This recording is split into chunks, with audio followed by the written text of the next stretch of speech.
अच्छा, तो आज का हमारा टॉपिक है डिफरेंशिएशन। डिफरेंशिएशन कहते हैं रेट ऑफ चेंज को। मतलब रेट ऑफ चेंज, जिस चीज़ को आप टाइम पे डिवाइड करें ना, उसको रेट ऑफ चेंज कहते हैं। सपोज मैं आपको कहूँ कि वेलोसिटी क्या है, तो वेलोसिटी जब तुम डिस्प्लेसमेंट को टाइम पे डिवाइड करो तो ये एक्चुअली तुमने डिफरेंशिएशन किया है। बट इसमें डिफरेंस है, दो टाइप से। एक होता है एवरेज रेट ऑफ चेंज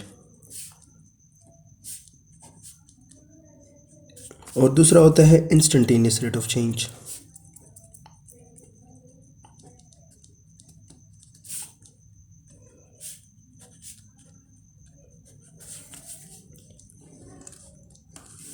एक रफ सा ग्राफ अगर हम बनाएं और सपोज ये एक कर्व है, अब ये पॉइंट लास्ट पॉइंट है, ये इनिशियल पॉइंट है। तो अगर मैं यहाँ पे x2 कमा y2 होगा और यहाँ पे x1 कमा y1 होगा।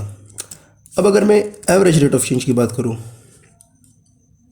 तो ये इस कॉर्ड की बात कर रहे हैं। ये जो लाइन कनेक्ट करती है दोनों पॉइंट्स को, इसको कॉर्ड बोलते हैं। जो दो पॉइंट्स इंटरसेक्ट करे एक सर्कल को या एक कर्व को, उसको कॉर्ड बोलते हैं, या उसको सीकेंट लाइन भी बोलते हैं। तो सीकेंट लाइन का जो स्लोप होता है, अगर मैं इसका स्लोप मालूम करूँ, मतलब आखिरी पॉइंट से इनिशियल पॉइंट्स माइनस करूँ, suppose y2 minus y1 divide by x2 minus x1, इसको कहते हैं average rate of change. Average rate of change या स्लोप ऑफ सीकेंट, MCQs है, याद करें। slope of secant gives average rate of change, slope of secant gives average rate of change। लेकिन अगर मैं कहूँ कि एक इंस्टेंट में मालूम करें, सपोज यहाँ पे सेम कर्व बनाते हैं, अगर मैं बोलूँ कि एक इंस्टेंट पे कितना होगा, मतलब एक छोटा सा इंटरवल, तो उसमें एक ऐसा लाइन आता है जो सिर्फ एक पॉइंट से टच करे। अभी तो थोड़ा सा मुझसे गलत हो गया, लेकिन ये सिर्फ आप लोग ऐसा कंसिडर करें कि एक कर्व है, इसकी एक पॉइंट से टच होके जा रहा है ये लाइन। जो लाइन एक कर्व के एक पॉइंट से या सर्कल के एक पॉइंट से चली जाए उसको हम टेंजेंट लाइन बोलते हैं। और स्लोप ऑफ टेंजेंट लाइन, ये हमें डिफरेंशिएशन देता है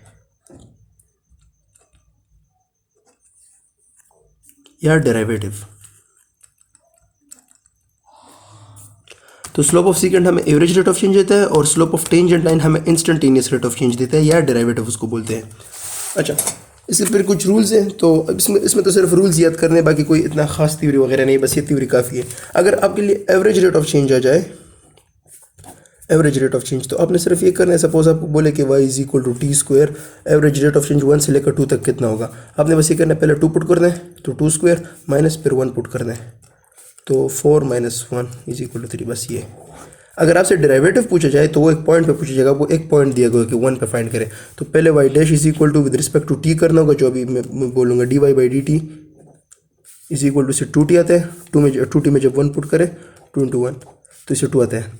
अब 1 पॉइंट पे इसका आ रहा था 1, इसका आ रहा था 2, तो इंस्टेंटेनियस और average rate of change different होते हैं। रूल्स ये है कि अगर आपको दो फंक्शन दिए, मतलब sign x plus cos x, derivative find करें, ये इसका नोटेशन होता है डी बाई डी एक्स। अगर यहाँ पे एक्स हो, यहाँ पे भी एक्स होगा, यहाँ पे एक्स है तो यहाँ पे भी एक्स होगा, तो इससे आता है आप इनको मतलब डिस्ट्रीब्यूट कर सकते हैं, d by D x sine x plus d by D x cos x, इससे आता है कॉज एक्स, इससे आता है minus sine x. Cos x का derivative minus sine x. Similarly अगर sine x minus cos x होता तो आप इनको भी फिर चेंज कर सकते, मतलब डिस्ट्रीब्यूट कर सकते थे, sine x minus D Y by D X of cos x. तो इसे साइन एक्स, इससे खुद माइनस साइन एक्स आता है, लेकिन ये अंदर हो गया प्लस हो जाएगा, तो प्लस साइन एक्स।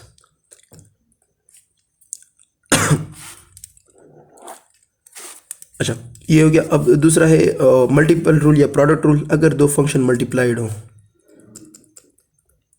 ये तो यहाँ पे डॉट होना चाहिए, sign x multiply cos x, यहाँ पे डी बाई डी एक्स मालूम करें, तो इस तरह होता है। आपको ये बताया जाता है, इसको फर्स्ट मान लें, इस साइन एक्स को, इसको सेकंड मान लें, तो फर्स्ट डेरिवेटिव ऑफ सेकंड